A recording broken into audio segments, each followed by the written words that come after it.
नमस्कार दोस्तों, स्वागत है आप सभी का हमारे यूट्यूब चैनल सफलता की सीढ़ी में। तो दोस्तों, ये जो हमारी वीडियो है वो है नेट की कई 5 हिंदी कविता, जिसमें आज क्रम चल रहा है सूर्यकांत त्रिपाठी निराला जी का। आज हम उनकी कविता जूही की कली, जागो फिर एक बार, सरोज स्मृति, राम की शक्ति पूजा और उसका सारांश आपको बताएं। ठीक है दोस्तों, तो सबसे पहले शुरू करते हैं दोस्तों हम सूर्यकांत त्रिपाठी निराला जी के बारे में। कुछ महत्वपूर्ण बातें हैं दोस्तों, कुछ महत्वपूर्ण तथ्य हैं दोस्तों, वो हम आपको पहले बता देते हैं। निराला जी का जन्म 1899 ईस्वी में बंगाल के महिषादल राज्य में हुआ। उनका जीवन बड़ा ही दुखद रहा है। पिता का आकस्मिक निधन तथा इनकी युवावस्था में ही पत्नी का निधन उनके लिए कष्टपूर्ण रहा। ये काव्य के क्षेत्र में पंत जी के साथ आए और निराला जी ने 1916 से 1958 तक काव्य साधना करते रहे। निराला जी ने समन्वय की द्वारा का संपादन भी किया। मानव की पीड़ा पर जनता के प्रति तीव्र आक्रोश इनकी कविताओं में दृष्टिगत होता है। अन्याय एवं समानता के प्रति विद्रोह की भावना उनकी सबद व्याप्त है। हिंदी कविता में स्वच्छंद चंद्र रचना का सूत्रपात निराला जी ने ही किया था। उनकी काव्य की भाषा संस्कृत निष्ठ खड़ी बोली है और उसमें स्वर लेखी प्रधानता है तथा ओजपूर्णता का गुण विद्वान है। निराला जी में उनके व्यक्तित्व के अनुरूप विभिन्न विरोधी विषयों का समावेश हुआ है। प्रेम और निर्वेद, ओज और करुणा, विनय और विरोध, स्वच्छता और भक्ति, गंभीर और हास्य जैसे परंपरा विरोधी प्रवृत्तियों का समन्वय उनके काव्य में दृष्टिगोचर होता है।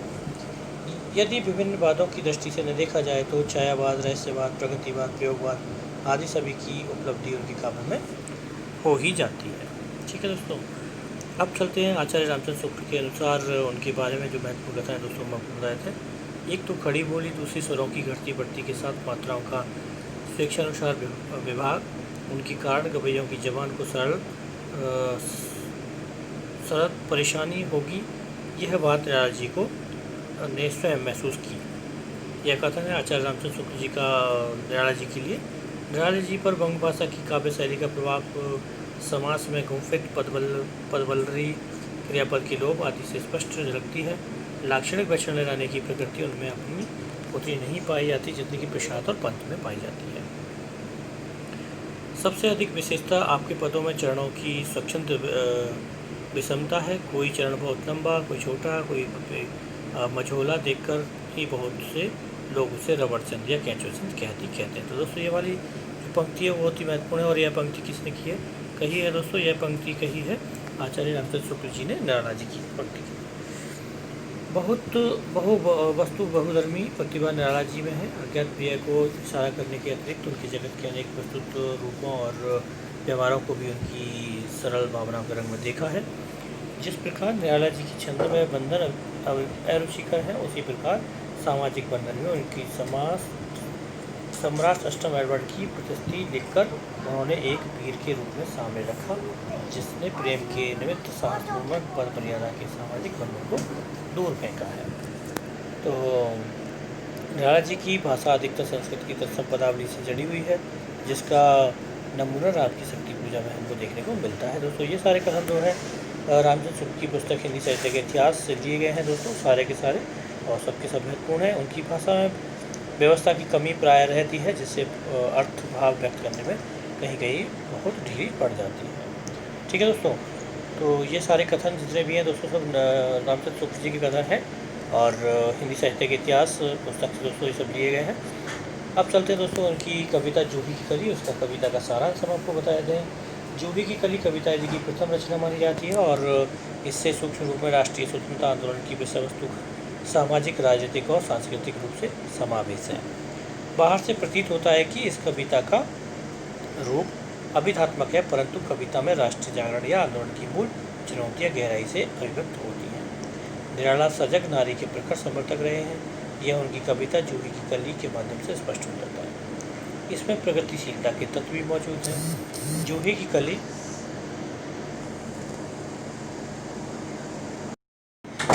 कली निराला जी की महज पहली कविता ही नहीं, बल्कि पूर्व की काव्य शैली से हटकर मुक्त छंद काव्य शैली से लिखी गई कविता है। जूही की कली में आत्मविचार की आकांक्षा दुनिया की चार दीवारी को तोड़ नए विज्ञान के सतर्क में ओतप्रोत हो जाती है। कविता के माध्यम से निराला जी उन सभी युवाओं का प्रतिनिधित्व करते हैं जिनकी आंखें ज्ञान के प्रकाश के कारण खुल गई हैं। तो दोस्तों एक पंक्ति है जो मैं आपको बताता हूँ, स्नेह स्वपन मगन अमन कोपल तरुतरणी जूही की कल।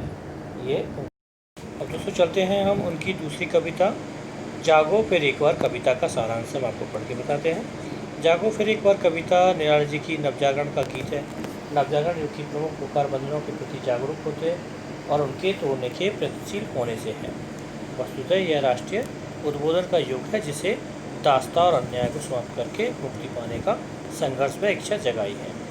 इसमें प्रकृति और ऐतिहासिक सांस्कृतिक प्रतीकों के माध्यम से जनमानस को जगाने और उसके आत्मविश्वास का संचार करने का प्रयास है। बंधनों को तोड़ने के लिए सक्रिय होना आवश्यक है। देश के निवासी वीर हैं लेकिन दीनता और कायरता से पीड़ित हैं। कभी उन्हें अपनी शक्ति का बोध कराता हुआ कहता है, शेरों की माद में आया है आज श्यार, जागो फिर एक बार। बहुत ही महत्वपूर्ण पंक्ति है दोस्तों और बहुत ही महत्वपूर्ण है और एग्जाम की दृष्टि से बार बार पूछा भी जाता है कि निराला जी की पंक्ति है और यह है किससे ली है, जागो एक फिर बार से। सोई हुई जग शक्ति को जगाना, उसे आत्मबोध कराना कभी अपना दायित्व समझता है। दोस्तों विवेक की राय कि जो निबंध है दोस्तों वहाँ पर भी इसका बहुत ही जिक्र किया गया है, इसी पंक्ति का उन्होंने लिखा भी है और निराला जी की और भी कई पंक्तियों के बारे में उन्होंने जिक्र किया है अपने निबंध में। और वह भारतीय जनता को याद दिलाता है कि तुम्हारी दीनहीन पीड़ित दशा के लिए तुम स्वयं ही जिम्मेदार हो। अपनी श्रेष्ठता को पहचानते हुए जागो और अपने शौर्य की शक्ति की सिद्ध करो। ठीक है दोस्तों, तो अगर आपको दोस्तों हमारी ये कंटेंट्स अगर आपको पसंद आ रहे हों, ये दोस्तों शॉर्ट रूप है वीडियो का हिंदी कविता का।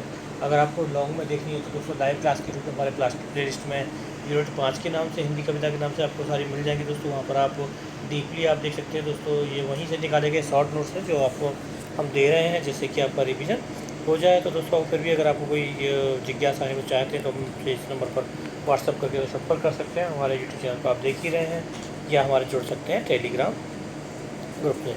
आगे चलते हैं दोस्तों, सरोज स्मृति कविता का सारांश सब आपको सुनाते हैं। सरोज स्मृति निराला द्वारा लिखी गई लंबी कविता का शोक गीत है। उन्होंने यह शोक गीत वर्ष 1935 में अपनी 18 वर्षीय पुत्री सरोज के जन्म के बाद लिखा था और इस कृति में उसके व्यक्तिगत जीवन का सत्य मुखित हुआ है। तो दोस्तों ये मतलब हमारे हिंदी साहित्य का सबसे बड़ा शोक गीत भी कहा जाता है, तो वो है सरोज स्मृति। अब चलते हैं दोस्तों राम की शक्ति पूजा, उसके बारे में हम आपको बताएंगे। उस कविता का सारांश आपको बताएंगे। राम की शक्ति पूजा भी एक लंबी ही कविता है। इनका कथानक बंगला की कृतिवास रामायण पर आधारित है।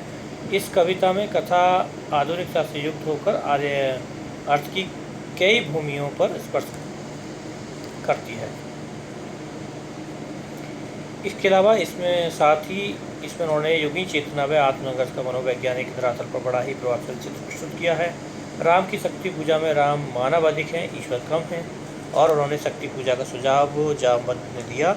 इस पूजा के बाद ही राम को रावण पर विजय का वरदान देवी से प्राप्त हुआ। यह इस राम की शक्ति पूजा में दोस्तों दर्शाया गया है। दोस्तों एक छोटी सी नोटिफिकेशन भी और आपको देनी थी, वो है कि 20 जून से हम टेस्ट सीरीज शुरू कर रहे हैं जिसमें कि हम पूरे सिलेबस का टेस्ट लेंगे और उसमें आपको शामिल होना चाहते हैं तो हमारे इस नंबर व्हाट्सअप करके हम उसको रजिस्ट्रेशन करा सकते हैं। दोस्तों नंबर है 9999233771 रह गया दोस्तों, लास्ट में 1 लगा देना और भी कह मेरा नंबर आपको लिखा हुआ मिल जाएगा, तो आप जल्द करें शामिल होने के लिए। आगे चलते हैं दोस्तों, अगली कविता है दोस्तों उनकी कुकुरमुक्ता कविता का सारांश हम आपको बताएंगे। जो कुकुरमुक्ता 1941 ईस्वी में निराला जी की बहुचर्चित एक हास्य व्यंग्यमूलक रचना है।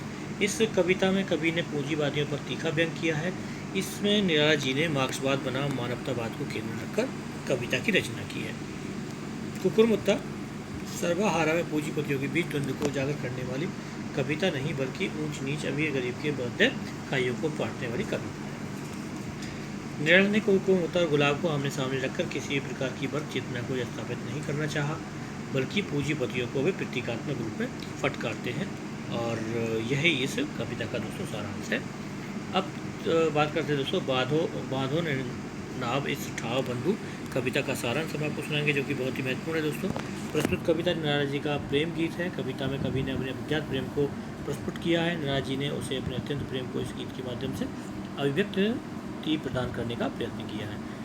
प्रेम को जितनी मौन भाषा प्रिय है उतनी ही उसे मुखरता प्रिय है। इसलिए मल्लाह को उस घाट पर अपनी नाव बांधते देख निराला जी ने अपने अत्यंत प्रेम की विस्मृति हो आई और वे याद करते हैं कि वह वही घाट है जहाँ पर उनकी प्रेमिका हंस-हंस नहाती थी और कभी उसे छिप कर देखा करते थे।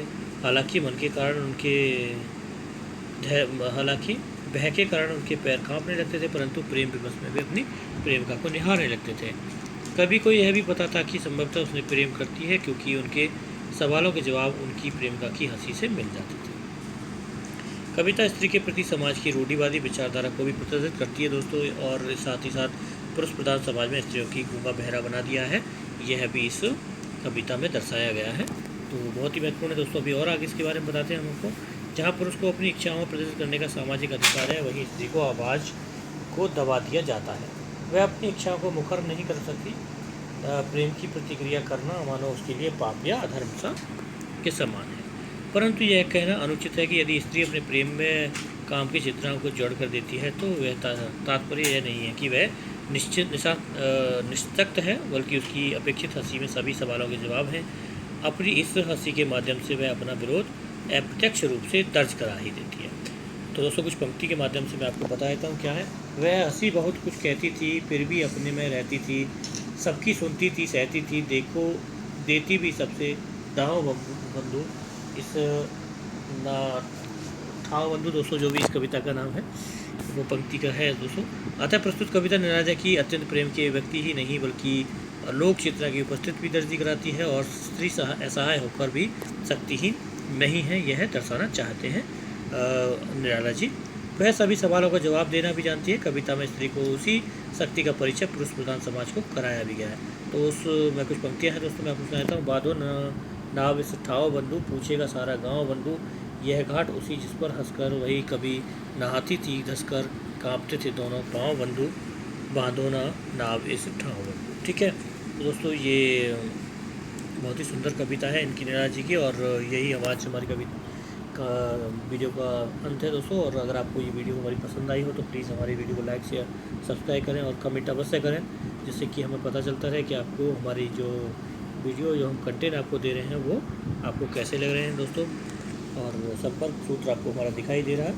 तो धन्यवाद दोस्तों, फिर मिलते हैं आपसे अगली वीडियो में। आपका दिन शुभ रहे।